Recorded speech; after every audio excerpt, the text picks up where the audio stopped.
Comment rédiger parfaitement une sous-partie en philosophie, quel que soit votre niveau, du bac au concours à l'agrégation. Je vous explique ça, c'est la méthode SATESER. Je vais vous donner un exemple comme Indré me le demande ici, et si vous cliquez ici, vous allez avoir un résumé de 2 minutes de cette fameuse méthode que j'ai mise au point et qui est redoutable. Voici un exemple, nous sommes dans le sujet, penser est-ce renoncer à agir, nous sommes dans le grand 2, on va dire oui, et je vais introduire le concept de paralysie réflexive. C'est un concept de mon cru, et voilà comment on fait. On commence par le S pour sujet, on reformule une quête liée au sujet. Donc ce qu'il faut faire, c'est installer d'entrée une tension dramatique qui rende la question brûlante. Exemple de copie, penser c'est ralentir, interroger, douter, mais dans un monde qui exige des décisions rapides, réfléchir peut devenir un fardeau. À force de peser le pour et le contre, ne finit-on pas par s'immobiliser, incapable d'agir autrement que par hésitation? La clé, c'est que tu dois faire vibrer une angoisse ou une tension intérieure sans jamais figer la réponse.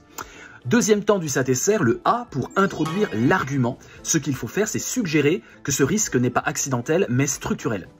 Exemple de copie, dès l'origine, la philosophie a reconnu ce paradoxe. Penser en multipliant les chemins possibles peut aussi entraver le pas. Non pas accident de la pensée, mais conséquence de son mouvement même. On pense à Thalès qui, tout en méditant et contemplant le ciel, s'est retrouvé à tomber dans un puits. La clé, c'est que tu amènes le problème de façon naturelle, en lien avec l'expérience commune. Nous passons au T pour la mise en théorie de ce qu'on vient d'affirmer. Ce qu'il faut faire, c'est affiner cette piste pour transformer l'argument en dynamique de pensée. Exemple de copie, réfléchir, c'est multiplier les perspectives, soulever des objections, explorer des alternatives. Ce processus, au lieu de conduire vers l'acte, peut engendrer une dilatation infinie de l'hésitation, où plus rien ne tranche, où chaque décision devient vertigineuse. Et la clé, tu le vois, c'est que tu orchestres ta pensée comme une montée en pression vers une nécessité conceptuelle. Enfin, tu vas donner un exemple, ou plutôt des exemples vivants. Le E, c'est facultatif, le premier E, ça peut être 0 exemple, 1 exemple ou 2 exemples. Le but, c'est d'illustrer la théorie en fournissant des scènes parlantes. Exemple de copie, lorsqu'Hamlet s'interroge sans fin sur la vengeance, il en vient à différer, tergiverser, jusqu'à laisser filer l'occasion d'agir. De même, dans notre quotidien, celui qui questionne chaque choix finit souvent par renoncer au moindre engagement concret.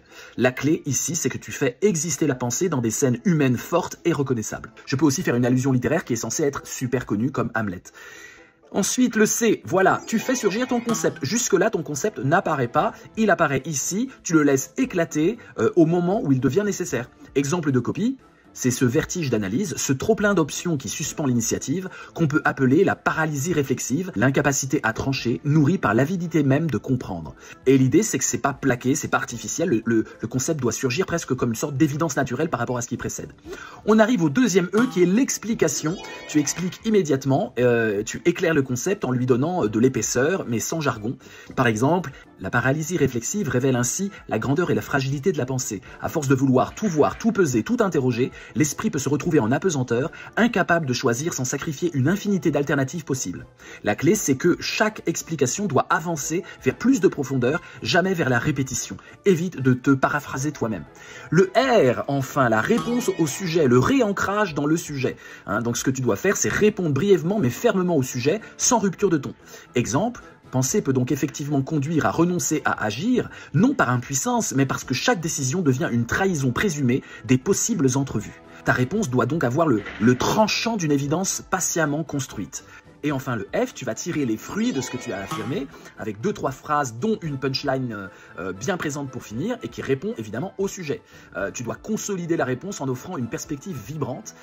Exemple, penser c'est s'offrir à l'infini des chemins, mais sans le courage de trancher, cet infini se transforme en labyrinthe où l'action se perd. Agir parfois, c'est accepter de fermer les yeux sur 1000 vérités possibles pour n'en suivre qu'une seule. Voilà, j'espère que c'est clair, Indré. J'ai pris le temps, mais je suis à votre service pour que vous explosiez votre note au bac, à la fac, dans les concours ou en colle. Je suis Vincent Cespedes, professeur de philosophie, philosophe, et je mets en place avec vous la méthode Voyoute pour qu'on explose le score. À bientôt les amis.